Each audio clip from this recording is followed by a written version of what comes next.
two very different approaches. And you might say, I wouldn't want to do that. And I would suggest to you that that's exactly the issue that we're talking about. Because the things that we want don't line up with the things that we need. This goes back to the stuff on Carl Jung, figuring out what it is that we are, what kind of an archetype we are, what our personality demands, and then getting our wants and desires in alignment with that. Oftentimes the problem in life is that we're pursuing the things that we want, not the things that we need. And the things that you want and the things that you need are oftentimes very, very different. You know, just the fact that we answer that question, what should we be doing in life, just the fact that we answer it so flippantly and so casually as just, I don't know, be happy. Okay, good luck. How now? How do you pursue happiness? What makes you happy? What's going to make you happy in 20 years? Well, then that means that you're going to be in a constant process of pursuing happiness, and it's going to be elusive because it's always moving around. The person who you're sitting there right now every night falling asleep and praying for and wishing you could meet, and that person who you just want to meet, this one person, you just want to fall in love, you just want to, and then you're going to find that person. And what will a lot of people do? Look someplace else afterwards. Look to upgrade. Look to move around. I wanted that person, but I don't know. Something's different about it because you thought that you wanted that person, but it wasn't what you needed. What you wanted and what you needed are two completely different things. So then I guess the question becomes, what should we be doing in life? And I would suggest to you that the thing that we should be doing in life is always the same thing for everybody. Doesn't matter, it isn't like it's different for everybody. It's the same thing for everybody. What should you do? The right thing. Is the right thing always going to feel good? No. Is the right thing always going to make you happy? No. But if the purpose of life was just to be happy, or it was just to feel good, there would be no greater human virtue than to just lay around drunk all day. We would just get drunk and high all day and lay in bed and do nothing with our lives. And I know there would be people who will say, yeah, that sounds great. Okay, really? Would you want your parents to do that? Do you want to have parents who just lay around drunk and high all day? I know some people say, I already do. Yeah, and how's that working for you? How's that working for your esteem? The very fact that you would answer a question like that in that way tells you that there's a breakdown and that there's a problem with that. The thing that makes us feel good is not the thing that's going to be good for us.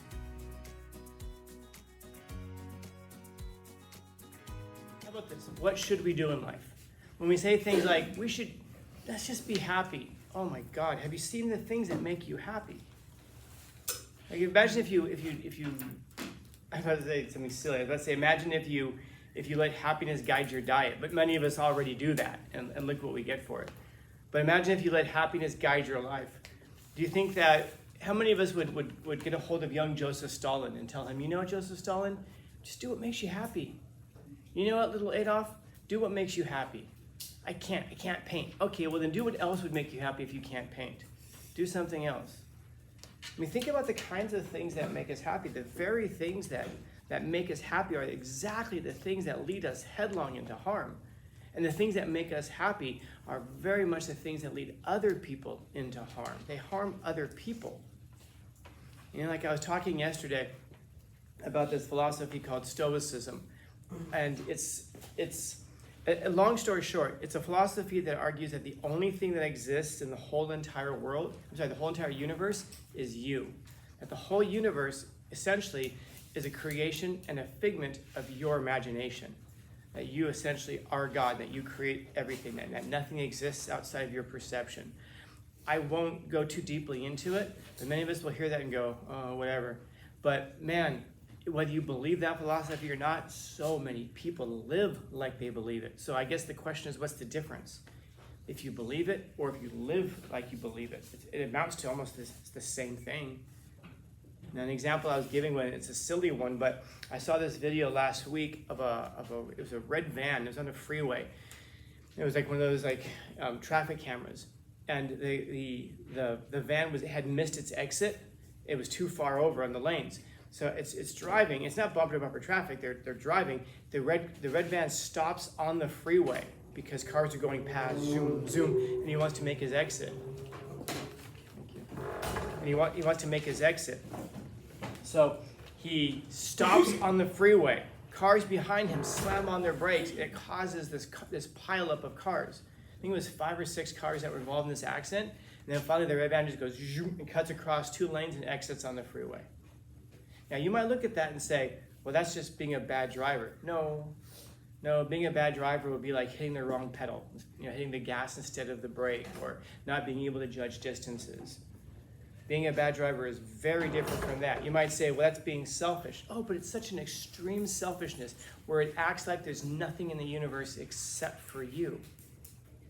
And when you look at people, so many people live like that. It's like this complete selfishness, but not even a selfishness where they're self-centered. It's a complete disregard for the existence of everybody else and everything else. And when we complain about why things are the way that they are, I would suggest to you, because it's exactly that question I was just probing. How should you live? Well, I want to live, just want to be happy. So if we're all going to live to be happy, how's that going to work out for any of us? So now we're 8 billion little pleasure-seeking monsters fighting it out on one planet for the exit on the freeway. How does that work out for us? And as I was just talking to somebody recently asked me, one of my former students was asking me this question about what would be my favorite quote, for example. They were saying, what's like one quote that you'd use to guide you? And I said that I had trouble coming up with one, because coming up with just one is like picking it's like picking a favorite student or picking a favorite buffalo wing. It's almost impossible.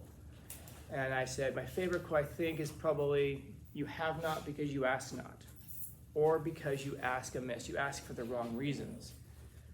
Well, what does this mean? It means that the things in your life that you don't have, oftentimes we don't have them because we're not asking for them. And that doesn't mean we go around and beg people for stuff. Hey, please give me this, please give me this, please give me this. It's not that. It's that we're not asking ourselves, how is it that I could get those things that I want? If you want to be wealthy, you don't go around begging people for money. What you might want to do instead is beg people for knowledge, beg people for wisdom, ask people for opportunities. But the money itself is not the issue. The money is going to be a byproduct of the path that you take. In other words, if you're really into finance, you're really into investments, you're really into economic stuff, so you get involved in it, what will happen? Well, you're going to invest money. You're going to know how to do it. You're going to be good at it. And then you're going to make money. Money's going to be the byproduct of it. So we don't have the things that we want because we ask for the wrong reason. Because we don't ask for it. Or because we ask for the wrong reasons. You might think, well, I want to have a lot of money in life. Why? What's the thing that you're really after? Is it money?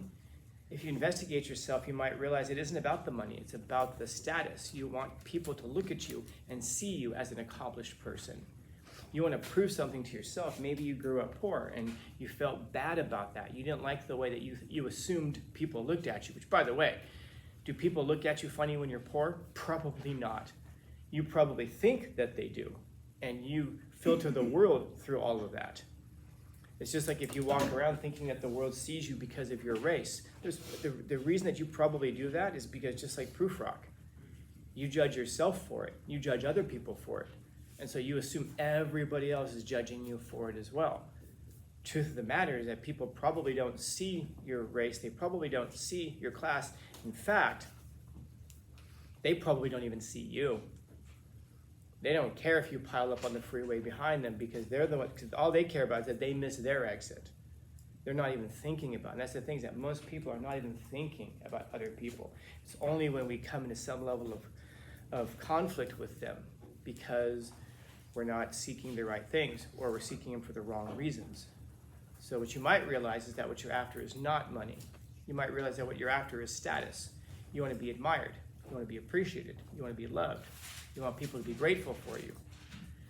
And if you do all of that, well, money might come as a side effect anyway, it's a byproduct. And what's funny is you'll do very different stuff with that money. If you go after money just because you want to have money, then you're going to do stuff like you're going to buy sports cars for $250,000 or $500,000. If instead you pursue status because you want people to appreciate you, you want to make the world a better place, and you somehow come up with money, what will you do with $250,000? You'll buy somebody a house.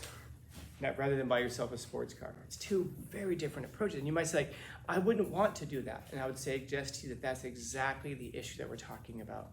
Because the things that we want don't line up with the things that we need. This goes back to the stuff on Carl Jung, figuring out what it is that we are, what kind of an archetype we are, what our personality demands, and then getting our wants and desires in alignment with that. Oftentimes the problem in life is that we're pursuing the things that we want, not the things that we need. And the things that you want and the things that you need are oftentimes very, very different. You know, just the fact that we answer that question, what should we be doing in life, just the fact that we answer it so flippantly and so casually as just, I don't know, be happy. Okay, good luck. How now? How do you pursue happiness? What makes you happy? What's going to make you happy in 20 years? Well, then that means that you're going to be in a constant process of pursuing happiness, and it's going to be elusive because it's always moving around. The person who you're sitting there right now every night falling asleep and praying for and wishing you could meet, and that person who you just want to meet, this one person, you just want to fall in love, you just want to, and then you're going to find that person. And what will a lot of people do? Look someplace else afterwards. Look to upgrade. Look to move around. Yeah, I wanted that person, but I don't know. Something's different about it because you thought that you wanted that person, but it wasn't what you needed. What you wanted and what you needed are two completely different things. Maybe you wanted a person because you wanted it to validate who you want them to validate you. If they love me, if they like me, then that means I'm a good person. But once you get that's just like, you start to realize that's just the ground floor of life. There's a whole bunch of things on top of that. And that person might be lacking everything else. Or also, very truly, you might be lacking that. You might not have yet acquired a heart to receive love and appreciation. So then I guess the question becomes, what should we be doing in life? And I would suggest to you that the thing that we should be doing in life is always the same thing for everybody. Doesn't matter, it isn't like it's different for everybody, it's the same thing for everybody. What should you do? The right thing. Is the right thing always going to feel good? No. Is the right thing always going to make you happy? No. But if the purpose of life was just to be happy, or it was just to feel good, there would be no greater human virtue than to just lay around drunk all day. We would just get drunk and high all day and lay in bed and do nothing with our lives. And I know there will be people who will say, yeah, that sounds great. Okay, really? Would you want your parents to do that? Do you want to have parents who just lay around drunk and high all day? And I know some people say, I already do. Yeah, and how's that working for you? How's that working for your esteem? The very fact that you would answer a question like that in that way tells you that there's a breakdown and that there's a problem with that. The thing that makes us feel good is not the thing that's going to be good for us. Cheetos, hot Cheetos especially, make us feel good. For now. Diet Coke, tastes great. For now. Buffalo wings, well, that's different. Those are always good no matter what. But pursuing the right thing. Now the question becomes, and this is a lifelong pursuit for a lot of people, what is the right thing? And we talk about that so vacuously, like then we give up. You know what? It's different for everyone. Yeah, it's different for everyone. Again, now you've reintroduced the problem. 8 billion little pleasure-seeking monsters fighting it out for what we want. The right thing. Because we confuse the right thing with what we want. Because we want what we want. We stomp our foot. And we never grow up. This is the lesson of Peter Pan. It's good to grow up. It's good to grow up. It doesn't mean that you have to give up, having fun and being silly. Goodness knows you don't have to give up being silly. There's nothing wrong with a silly goose who gets older. The problem is when you have a silly goose who never gets older. And that's the problem with Peter Pan. Peter Pan is selfish, he's solipsistic, he kidnaps kids, he doesn't care about anybody but himself. If you watch the movie, people, a couple of occasions almost die because he's too focused on himself. He doesn't care about them. And so who's the real hero of Peter Pan? Well, it's Wendy. Duh. She's the one who realizes it's time to mature. It's time to accept responsibilities. It's time to grow and get better. Why is it that Peter Pan is always losing his friends? Why is it nobody wants to be around Peter Pan for very long? Because he never grows up. It's like Tinkerbell. Oh my gosh, she's so cute. Yeah, right. Try having a friend like Tinkerbell.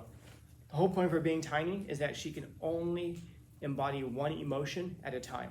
And her emotions are always extreme. Extremely angry, extremely in love, extremely friendly, extremely hatred, where she tries to kill Wendy. She only feels one emotion at a time. And they're always extremes. And her excuse always afterwards is just, I was angry. I can't help it. I'm a Virgo. Nobody wants to be around people like this, man. People don't even want to be around themselves when they're like this. So then what are the right things in life? Well, Marcus Aurelius, we haven't seen it this year. But he does, actually, that's not true. I did mention it in the first quarter. I don't expect anybody to remember that far back. But he does give us a guide. He says that these are the things we should seek. Wisdom. To know what the right things are. How do you know? Experience. Temperance. To not go too far. To not go too far in one extreme. To not go too far in the other extreme. It goes back to what I talked about throughout the year.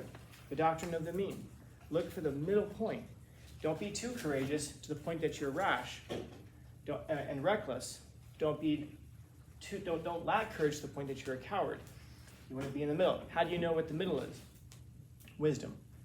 In that case, what are you trying to accomplish? If you're in business and you're trying to accomplish something, and you want to be profitable, let's say, fine. You could say, you know what, I'm going to go for it, and you can go so far to the extreme that you lose all your money because you're reckless. That was too much courage. Too little courage means that you don't take the appropriate risks to become successful.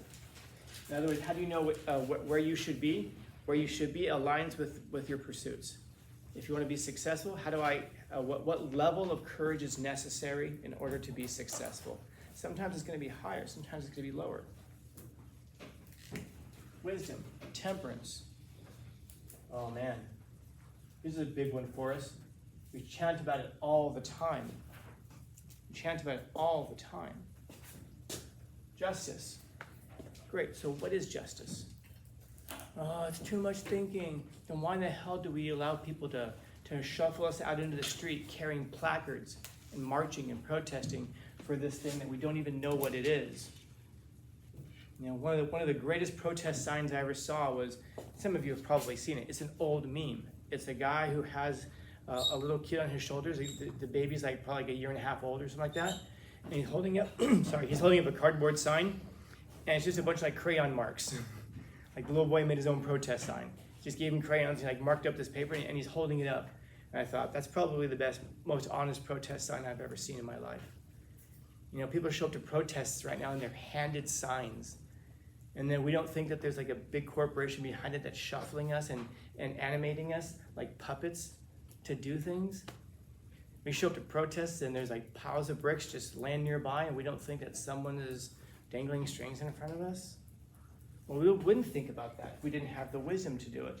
So we get out in the streets and we get around a whole bunch of people, we get around a mob, and all of a sudden that level of courage goes way up to the point that we actually become destructive to the protest. We start destroying things because now we're in a mob, now we're courageous, now we've lost all self-control. Is that justice? Is that the thing that you want? Is that what we want? We want a society that just wrecks and destroys things? And you might be like, yeah, you might think that if you have no hope for ever having things. And you might think that if you don't care about the system in which you live. But man, it's not just about you. It's about everybody else. It's also about the people who come afterwards. It's about if you ever decide to have children. But all of this comes down to a need for courage. So you have to have the courage to do the right thing, which is oftentimes based on that middle ground, having to have wisdom to pursue it. So what do? We pursue wisdom. How do you pursue wisdom? You have to think. You have to have conversations with people. You have to read. You know, we have this tendency to just throw away we have this tendency to just throw away things from the past. I read this article 3 weeks ago about how the Gen Z, which is this really incredibly intuitive generation, apparently that they've developed this thing called the hydration lifestyle, which is centered around like being properly hydrated. And they're saying they've invented this new thing. I'm like, so you think drinking water is a new thing? Like, we're at a point now where we discard the wisdom of the past so much that we have people with a straight face writing for the New York Times saying this new generation has come up with this whole new thing that's never been done in the history of the world before. It's called drinking water. Have you heard of it? And it's like, really? Like, that's the wisdom of the present generation? Well, then if that's all we expect out of you, well, then we can't possibly expect temperance and justice and courage out of you. It's these low expectations that we have for ourselves, and those low expectations we have for others that creates such an incredible problem of meaning and purpose in our lives. Notice that this doesn't say that you ignore your emotions. You need to have your emotions. Your emotions tell you the things that you want, but your emotions don't necessarily tell you the things that you need. So he says, it's time you realize you have something in you more powerful and miraculous than the things that affect you and make you dance like a puppet. There's something in you that's more miraculous than that. Have you found yourself like, I don't know, have you ever found yourself seeing like a fight where somebody insults somebody else and then the person punches them and you're like, that's what you get? It's like, we're saying words. So I can control your behavior. I can get you to hit me and send you to jail just with the proper combination of sounds. You don't think words have incredible power. All I gotta do to piss you off and make you do things that you wouldn't normally do because, can't help it. You're a Capricorn now. All I gotta do is just say words to you and piss you off and make you do stupid shit. Dope. Now I know how to control you. But there's something in you that's, and once, by the way, and that goes back to what I was just saying, we expect so little out of ourselves. We expect so little out of other people. It's like, yeah, but someone said something mean to me. What do you expect? Here's what I expect you to do. Control your goddamn self. Control yourself. Otherwise, other people are controlling you with words, with slogans, with phrases. Is that who you are? You're a person who can be controlled by what other people say? Not even what they imagine if you could sense what they think about you. Who cares? Here's the real thing. What do you think about yourself? What do you say about yourself? If a 5-year-old comes up to me and calls me stupid, does that matter to me? No. Why not? Is it because I don't respect the 5-year-old? No. It's because the 5-year-old doesn't have expertise. He doesn't know what intelligence is. How can I take? It's like if I'm, when I'm in here teaching, and if someone comes in here and they're an airline pilot, and they go, man, you got a lot of problems with your teaching. I would nod my head and go, I appreciate the feedback, thank you. It's wonderful. The same way, by the way, that if he's flying his plane and I locked on his cockpit and said, yeah, you got some problems with how you're flying this plane, do you think he would care what I think about that? No, because he's not an expert in that field. He doesn't know. He doesn't know what he doesn't know, and I don't know what I don't know in that case. And so no, you don't take the opinions of other people who call you names. So you realize that's all it is, right? Like, it's a name. It's designed to make you angry. I told you I had a student a couple of years ago who really pissed me. It was summer school at a different campus, and she was just like, she just goes, yeah, you're ugly. And I said, I can see that. There's a case to be made for that. And she says, and you're an asshole. And I said, that I actually have heard before, and that's actually a reasonable critique, I think. Am I saying that to be a smart ass? No, because it's true. And then she goes, and you're stupid. I go, I don't know about that. Now we might have gone too far. Stupid? I'm a lot of things. Stupid, dumb? No, not one of them. And she goes, and you're fat. I go, once again, I feel like now we're just calling names. And now you have no credibility with me on the first two either. I'm not sure if I'm actually as ugly and as much of an asshole as you say. So why? At that point you realize it's just words. Is there really something out here in the world like words that can cause you to behave in a different way? I can manipulate you like a puppet just by putting words together? You've given me a lot of power, man. Yeah.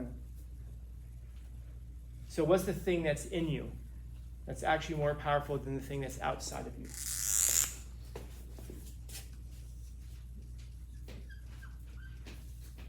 It's your will.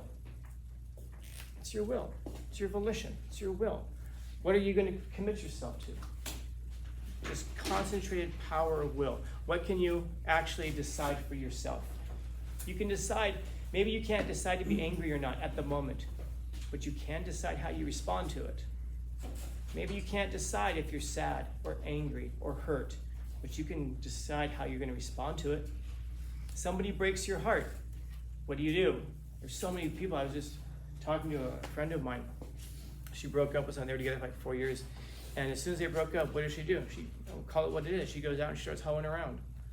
And I said, oh, so congratulations. You've now lowered your own character because of what somebody else did. That person you broke up with is now right about you because you're demonstrating who you are outside of that confines. And she was mad. We've been friends for a while. She's mad at me. And she's like, are you slut-shaming me? I said, yes, of course.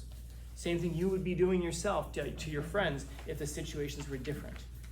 It's because you're not exercising your will at that point. You're allowing someone to manipulate you like puppet. It's not even that other person who's telling you to do that. It's even worse than that. You're doing it without any reason, without any purpose, without any meaning to it. You're doing a bunch of things right now that you're going to feel terrible about later, that you're going to have to explain away later. Why? Because you're not exercising wisdom or temperance. These are the 4 virtues that Marcus Aurelius is talking about. These are the things that guide his life. And if I ask that question, what guides your life? And if all of what guides your life is to be happy, I guess I would ask you, who has a more robust, who has a stronger sense of direction and meaning and purpose in their life? Me? I just want to be happy. Or this person up here, who has these things to guide him in every single situation to determine what the right thing is, to maximize who he could be. Now, he asks you these questions. What's the thing that's making you dance like a puppet right now? Your thoughts at this by the way, your thoughts at this moment, which are going to be different from your thoughts later on. Is it fear? Is it that we're afraid of what we can't do? Is it fear of the judgment of others, even though they're not experts in flying planes? Imagine if I go to that pilot and I'm like, yeah, you're not going fast enough. And he's like, I don't want this guy to think I'm a bad pilot, so he accelerates. And kill us all. Because he's letting the opinion of a non-expert determine what he does. He's letting the opinion of a person who has no experience determine it. Just doesn't know. Is it jealousy? That's what it comes down to. My friend I was just talking about, it was jealousy that was making her behave like that. She was jealous at somebody else. So she thought, wow, I could hurt him by getting with other people. Made no difference in his life, of course. All it did was make him shake his head. I didn't talk to him, but I imagine all that would do is make him shake his head and go, yep, I guess that's who she is. I dodged a bullet with that one. And by the way, I say that because I've heard that phrase from a lot of people when those situations come up afterwards. Wow, she's acting like that. Wow, he's acting like that. Man, I dodged a bullet with him. Jeez, imagine if. Desire, feelings like that. So it's good to have feelings, but control them. Otherwise, your feelings are going to control you. Doesn't mean to get rid of them, have them. But whatever you don't control is going to control you. I guess you can put it that way. Questions, comments, concerns, complaints, criticisms, critiques? Happy Tuesday. Second to last one of the year.